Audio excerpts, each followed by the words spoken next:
Baik, insya-Allah. Jadi saya ni nak memulakan kalam saja, nak kongsikan satu dua benda, kemudian terus saya nak pas kepada kita punya orang kata keynote speaker lah, speaker utama ni. Saya pemimpin simpanan saja. Nak membicarakan tentang Uthmaniyah. Bagaimana pengaruhnya terhadap Melayu. Muslimin muslimat yang dirahmati Allah. Sehari dua ini kecoh pula, bukan kecoh lah. Dibincangkan pula tentang Uthmaniyah. Bila mana kerajaan Turki mewartakan Hagia Sophia itu sebagai masjid semula, maka dia menimbulkan pelbagai reaksi. Ada yang menyokongnya, ada yang menentangnya. Saya bukan orang yang paling layak untuk mengatakan yang mana betul, yang mana salah. Tetapi kalau kita lihat dalam satu dokumentari, satu orang kementerian di Turki menunjukkan dokumen Sultan Muhammad Al-Fatih ketika mana dia membeli semula bangunan itu. Memang asalnya Hagia Sophia ni, sejarah dia bermula cukup lama. Sejarah dia di zaman Kristian dulu lagi, zaman Byzantine lagi, ketika mana memang didirikan gereja dan dia telah dibakar musnah, kemudian dibangunkan pula sebagai gereja pula. Sampailah tahun 1453 Sultan Muhammad Al-Fatih dengan menggunakan duit dia sendiri, bukan peruntukan kerajaan, untuk membeli bangunan itu dan kawasan itu untuk dijadikan masjid. 1453. Kemudian pada zaman Atatürk mereka menukarkan kepada muzium. Lama lah jadi muzium tu, sampailah tahun 2020, alhamdulillah, hikmah di sebalik musibah lah kata Covid dan sebagainya ini, kembali bertukar kepada masjid. Di sudut fiqahnya tuan-tuan pun lebih arif lah. Saya pun tak tahu macam mana kerajaan Turki buat sebelum ni, bila mana dia status dia dah masjid dah, bila ditukarkan kepada muzium tu, mungkin tak tahulah, pasal kita bukan orang Turki, sebab kalau nak ikut, kalau dia dah diwakafkan sebagai masjid, dia kena ada istibdal. Bila digantikan ke tempat lain, bila dijadikan muzium, kena ganti tempat lain pula. Macam Komta dengan sekolah Al-Masyar tu, tuan-tuan tahu sejarah kan. Tapi saya tak tahulah, saya bukan orang Turki, mungkin ada penjelasan dia. Tapi alhamdulillah, kok mana pun dah kembali status dia sebagai masjid. Namun begitu terdapat tentangan pelbagai pihak, termasuklah daripada orang Islam sendiri mengatakan sekian dan sekian. Allah Taala alam. Tetapi nak petik daripada keriuhan itu, keviralan itu, maka malam ni kita nak sembang, kita nak bicara tentang bagaimana pengaruh Uthmaniyah terhadap Islam, terhadap dunia Islam, khususnya dunia Melayu. Kita telah mendengar tentang pemerintahan Khulafa Ar-Rasyidin, kemudian disambung oleh Umayyah, kemudian Abbasiyah. Di dalam kawasan itu, di dalam era itu terdapat bani-bani yang muncul seumpama Saljuk, Mamluk, Fatimiyah, sempat sebentar kerajaan Syiah Qaramitah yang curi Hajarul Aswad tu.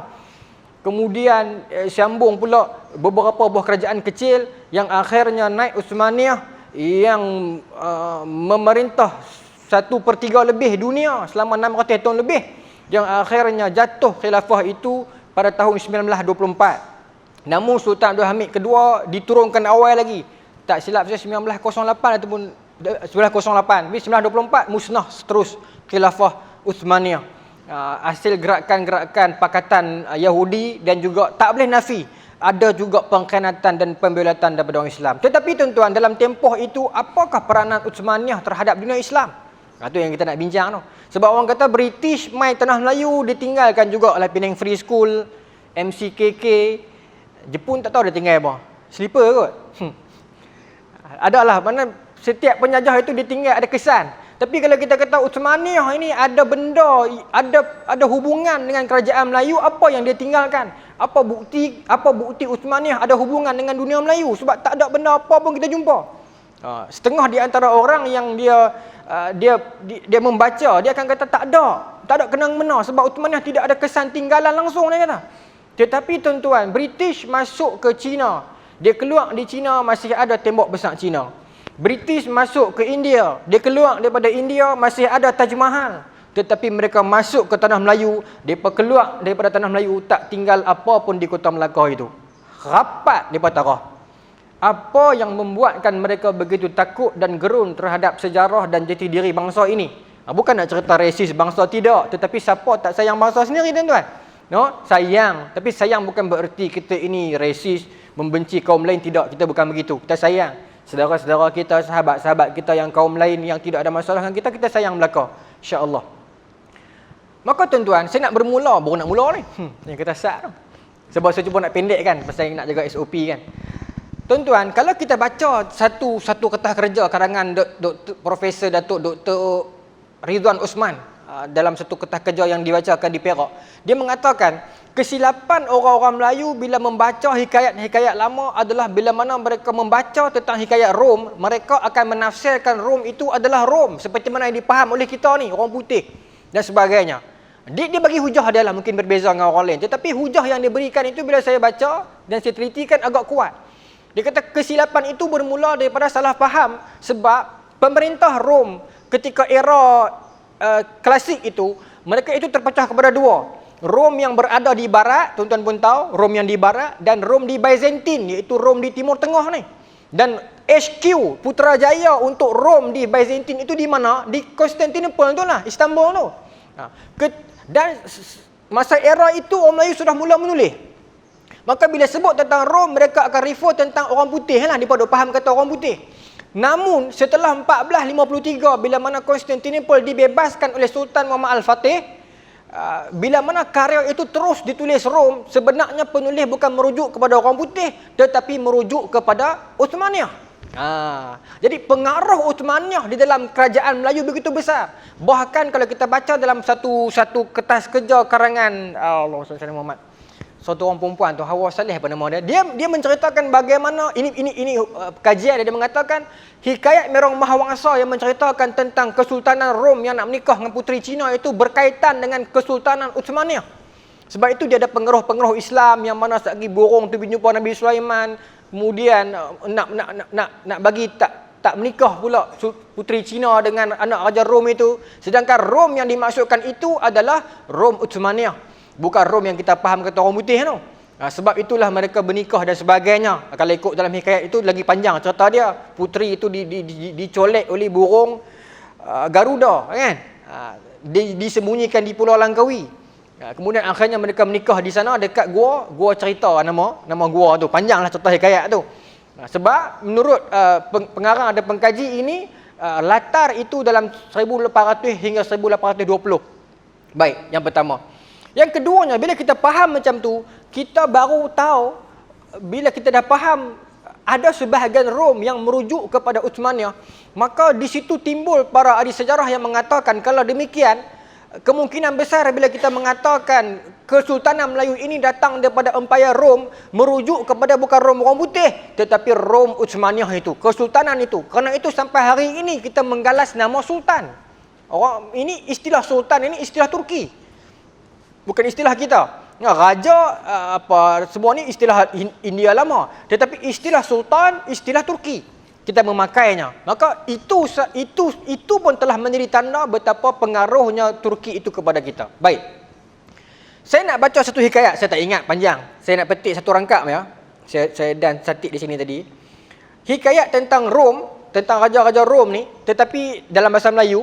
Tuan-tuan tengok macam mana dihuraikan tentang kerajaan Rom. Saya baca sikit nah. Adapun negeri Rom itu besar. Bermula masjid dalam negeri Setambul itu selaksa 862 butir banyaknya. Tu dia. Laksa pun naik. Laksa ni maknanya dalam bahasa Melayu kuno bermaksud 10,000. Bermaksud masjid dalam negeri Rom itu 10,862 butir banyaknya. Kalau Rom itu merujuk kepada negara orang putih, mana mungkin datang masjid sampai 10,000? Maka ini menjadi hujah kepada ahli sejarah mengatakan Rom yang direfer oleh penulis dulu itu adalah Uthmaniyah yang mereka salah faham. Byzantine itu ketika mana itu Islam dah ambil dah. Mereka duk sangka Rom lagi. Ataupun mereka dah faham Islam dah, cuma duk panggil Rom lagi. Macam tu. No? Baik. Maka tuan-tuan, panjang lagi nah. Dan rumah negeri itu telaga pintu gerbang itu 2 butir di dalam dan luar, dan di balai derma pun demikian juga. Ni panjang cerita ni, dia cerita pasal satu-satu pintu dan sempadan negeri itu. Tapi saya nak bagi kita bukti yang kata masjid tadi itu. Sampai 10,280 buah masjid. Kalau dikatakan Rom itu adalah orang putih, di situ ada persoalannya. Kemudian, ketika mana membicarakan tentang hikayat Hang Tuah. Kalau tuan-tuan baca hikayat Hang Tuah, di sana ada cerita Hang Tuah pernah pergi ke Rom, menghadap Raja Rom nak minta beli senjata. Tetapi kalau tuan-tuan baca hikayat itu sampai sekarang tuan-tuan boleh beli dapat. Dia kata Hang Tuah jumpa dengan Sultan Rom ketika itu. Sultan Rom masa tu nama dia Sultan Murtada Alauddin Shah. Main mana orang putih nama lagu tu? Kan? Bila kita kaji balik, para pengkaji hikayat Rom ini antaranya Kasim Ahmad kan. mengatakan dalam era itu lebih kurang 14 lebih era itu era sebelum 1453, 1400 lebih, era Sultan Murad. Sultan Murad ini adalah ayah Sultan Muhammad Al-Fatih. Maka bermaksud, kalau benar hikayat ini bermaksud, Hang Tuah pernah berurusan dengan Uthmaniyah, khususnya ayah Sultan Muhammad Al-Fatih. Tapi hari ini kita tak tahu sejarah itu, kerana kita duk faham, ada orang mengatakan Hang Tuah tak wujud dan sebagainya. Tetapi rupanya kalau benar, maka telah ada urusan itu. Satu. Yang kedua, di sebalik cerita ini kita faham kata Uthmaniyah mengiktiraf Kesultanan Melaka kerana dia jual, dia willing untuk jual. Bermaksud kalau orang biasa-biasa nak beli tak jual. Tapi bila dia bagi dan jual senjata itu, bermaksud dia iktiraf kerajaan itu sebagai sebuah kerajaan di bawah dia. Baik. Kemudian, kalau kita baca hikayat Mahkota Alam, saya suka baca hikayat-hikayat ni, seronok sejarah kita kan. Diceritakan Kesultanan Aceh ketika mana berdepan dengan Belanda, mereka masih menyimpan dan mengguna pakai meriam-meriam milik Uthmaniyah yang dihadiahkan kepada Aceh. Ini dalam hikayat Mahkota Alam. Kenapa Ustaz nak kena sebut semua hikayat ni Ustaz? Kok tuan-tuan nak pergi cari beli, baca, silakan. Saya sebut sumber saya. Saya tak mau cerita, tak mau. Biar tuan-tuan dengar sumber saya, tuan-tuan boleh baca sendiri. Nah, kemudian, kalau kita baca dalam hikayat Raja-Raja Aceh ataupun setengah refer sebagai hikayat Aceh, menceritakan ketika mana Sultan Rom ataupun Raja Rom sakit. Raja Rom satu hari dia sakit. Dia sakit, kemudian dia pergi berubat merata dah. Tak ada ubat sampai satu orang disebut sebagai tabib ataupun doktor ini memberitahu, sakit tuanku cuma boleh diubati dengan dua jenis penawar. Iaitu salilatul turaq dengan salilatul kafur. Bahasa Arab lah, bahasa Melayu dia minyak tanah dengan minyak kepak baruih. Saya pun tak tahu minyak kepak baruih ke mana, tapi minyak tanah kita tahu lah. Dan yang kafur barus itu cuma terdapat di Kepulauan Melayu. Maka ketika itulah dihantar utusan untuk cari benda ini, alat ini sampai ke Kepulauan Melayu. Yang ketika itu tak silap saya pemerintahan Sultan Alauddin Shah Al-Qahar, kalau saya silap nama depan, tapi Al-Qahar tu betul ya lah. Dan bermulalah hubungan ketika itu. Masa tu bila menjaringkan hubungan dan dihadiahkan meriam dan sebagainya, dan bila mendapat tahu keislaman mereka itu, maka hubungan itu jadi akrab. Ditambah pula dalam era Sultan Sulaiman Al-Qanuni dengan bantu bagi hadiah kepada Aceh untuk serang kota Melaka. Bila runtuh kota Melaka, papan di Jawa kami dirikan, kita dah baca pantun tu kan. Itu bukan pantun saja tu, itu sejarah. Bila Melaka telah jatuh ke tangan Portugis, orang-orang di Kepulauan Jawa ini bangkit untuk serang Melaka. Serang Melaka dalam arti kata bukan serang orang Melayu Melaka, tetapi serang orang Portugis yang berada di Melaka. Ini orang Melayu dulu, dalam pantun diselit sejarah dan ilmu. Maka bila serang itu tak henti, bermaksud Portugis cuba menyerang Melaka 1504, 1508, 1511 baru berjaya. Itu pun sebab faktor dalaman. Kalau tuan-tuan baca buku Buya Hamka, dia cerita sebab perbalahan perebutan kuasa dalam kalangan menteri dalam tu, hingga menyebabkan unsur fitnah, lalu menyebabkan unsur rasuah, yang akhirnya menyebabkan bendahara Si Maharaja dibunuh. Dan bila Portugis menyerang Melaka 1511, rakyat jadi memberontak sebab orang kata apa, rebel. Orang putih kata rebel, orang Melayu kata macam bebai kat raja pasal bunuh bendahara Si Maharaja tanpa alasan yang kukuh. Maka mereka tak mau bangkit berjuang. Maka Portugis dapat berjaya masuk mematahkan armada Melaka. Pasal masa tu Melaka cuma kena pakai tentera-tentera upahan. Sebelum itu 1504, 1508 dengan mudah Melaka dapat mengusir Portugis. Bermaksud perpecahan Melayu ini hanya membuka pintu terhadap musuh-musuh untuk masuk. Sekarang parti politik Melayu berapa banyak dekat Malaysia? Takut sebut benda ni. Tapi tak apalah, saya tak sebut mana-mana kan. Berlambak. Akan berpecah lagi, tuan-tuan tengok lepas ni. Akan muncul satu lagi parti baru pula. Apa keuntungan kita dengan benda ni? Nah, sedangkan sahabat-sahabat saudara kita dalam bangsa lain, mereka itu bersatu. Kalau pecah pun dua cabang. Kita berapa banyak tak tahu. Hanya bermula dengan satu, dia pecah belambak. Kita mengulang kesilapan yang lama. Sejarah, kalau kita tak belajar, kita akan mengulanginya. Baik. Kemudian, angkatan tentera Aceh ini bergabung dengan kerajaan-kerajaan Islam untuk menyerang Portugis di Melaka. Malangnya, ini Abang Herman cakap bab ni. Malangnya terdapat petualang pengkhianat dalam kalangan Melayu itu sendiri. Negeri-negeri ni sebut salah ke tak? Abang Herman sebut lah. Negeri-negeri Melayu sendiri yang pi jadi pengkhianat, pi tolong Portugis di Melaka. Sampai menyebabkan Raja Haji terbunuh. Ini sejarah Melayu yang Raja Haji menyebutkan dalam catatan dia, ada bangsa ku ini muka Melayu, hati Belanda. muka Melayu hati Inggeris. Itu yang Piramli buat gambar Sarjan Hasan tu. Khabat Saleh Kamil, nama dia apa dalam tu? Buang. Kan? Buang. Muka Melayu hati Jepun. Lepas tu dia buat nama Buang. Mau duk buang perangai ni. Ada dah di situ. Maka tuan-tuan, kerajaan Islam Aceh, kemudian selepas era itu Sultan Iskandar Muda. Kalau kita baca dalam Allahumma salli ala Muhammad, Bustan As-Salatin, Syekh Nuruddin Araniri, dia mengatakan Sultan Iskandar Muda menyerang Johor, menyerang Pahang. Kita jangan sangka serang sama-sama Islam, lagu nak bunuh, serang berpecah sama Islam. Tidak. Tetapi kerana selagi aku tak serang, selagi itu hampa tak bangkit tahan Melaka. Maka dia serang, tarik masuk bawah dia. Ketika mana dia menyerang Pahang lah, dia berjumpa anak dia tu, Sultan Iskandar Sani tu. Itu cerita panjang. Tetapi ini cerita yang sama.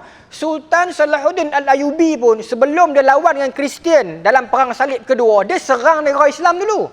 Bukan serang nak bermaksud pecah sama Islam, tidak. Dia serang pemerintah yang tak mau bangkit berjuang. Rakyat ramai nak berjuang, tapi bila pemerintah tak mau berjuang, tersekat perjuangan rakyat. Maka dia serang negara itu sampai pemerintah itu jatuh, rakyat itu masuk bawah dia menubuhkan Ayyubiyah yang besar, maka menyerang Kristian.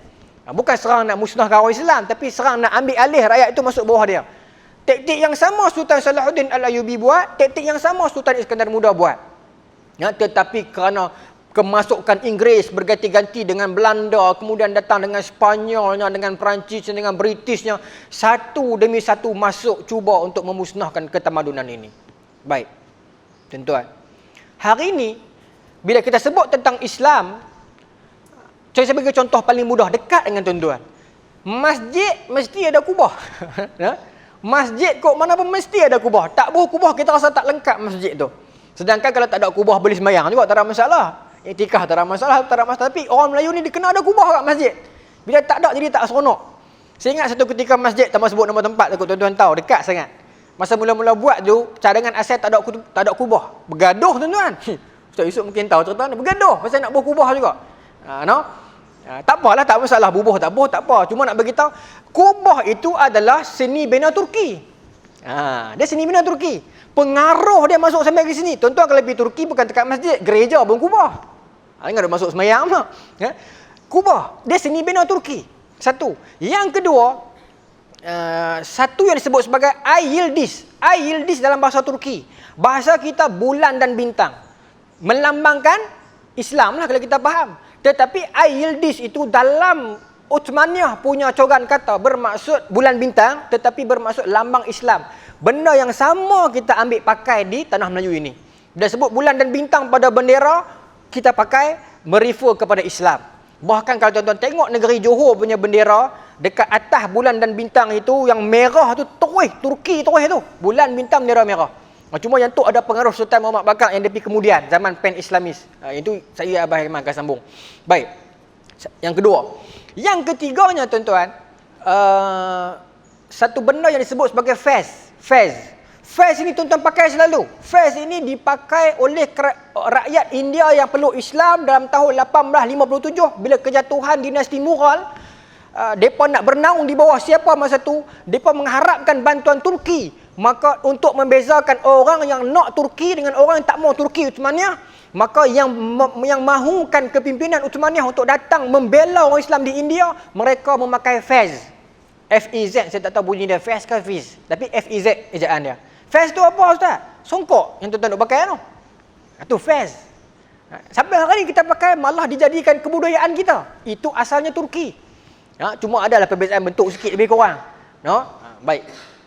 Dan akhirnya tuan-tuan, bermula dalam polemik penghujung era Arab mula nak berpecah, nak keluar daripada Uthmaniyah. Saya nak pergi ke situ, saya nak tutup moyang tu.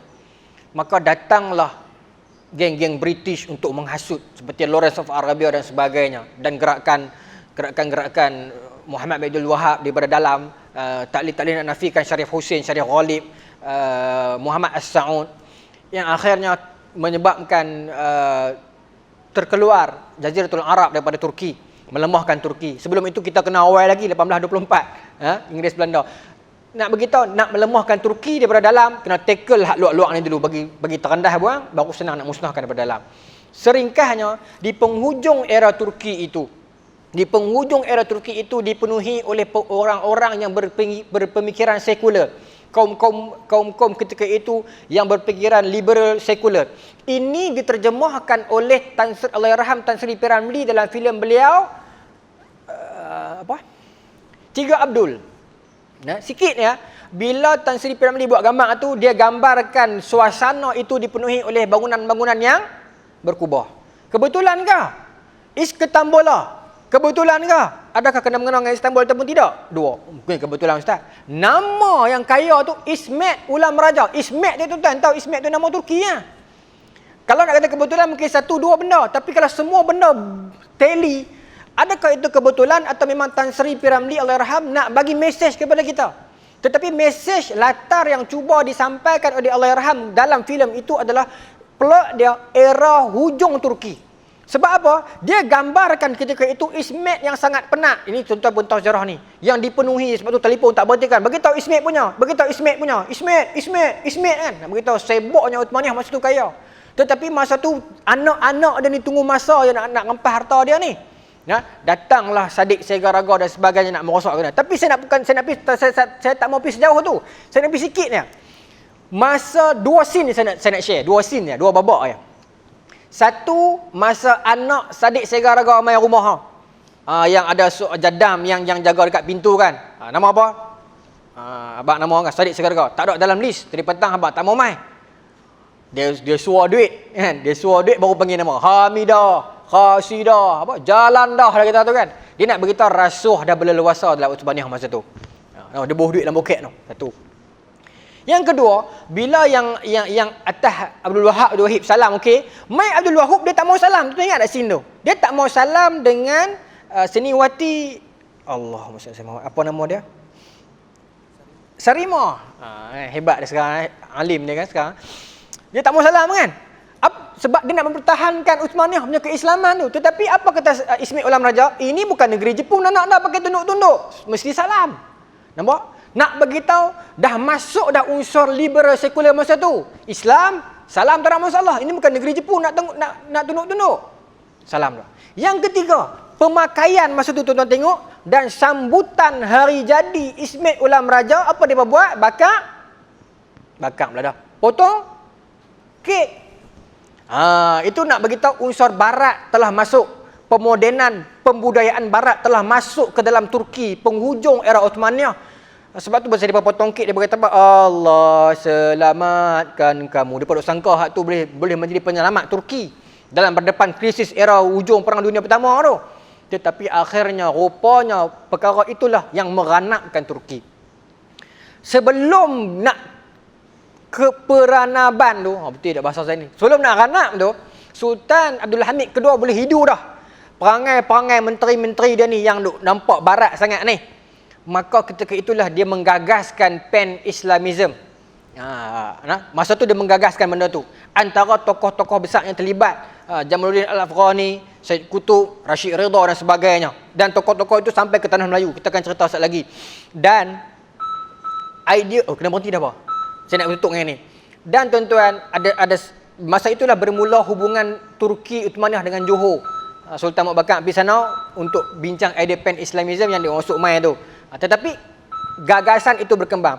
Pan-Islamism ini apa? Dia cuba untuk berhadapan dengan pemodenan dunia tetapi mengekalkan keislaman. Era pan-Islamism itulah yang menyebabkan lahirnya tokoh-tokoh cendekiawan Islam yang moden tetapi tak mengabaikan keislaman mereka. Mula membincangkan tentang institut of mengaji agama ni duduk bersila menadah, kita pakai meja, kita pakai periksa, buat sistem. Masa mula-mula bertengkar juga. Sebab masa tu bertengkar juga tuan-tuan. Nak berhadapan dengan orang-orang yang dia kata ini semua benda barat ni. Tapi akhirnya alhamdulillah datanglah tokoh-tokoh semisal Imam Hasan Al-Banna yang mengatakan perlunya ada parti Islam. Kalau tidak kita nak bertempur macam mana dengan musuh yang sudah terima idea demokrasi. Baru ni Ikhwanul Muslimin 1928.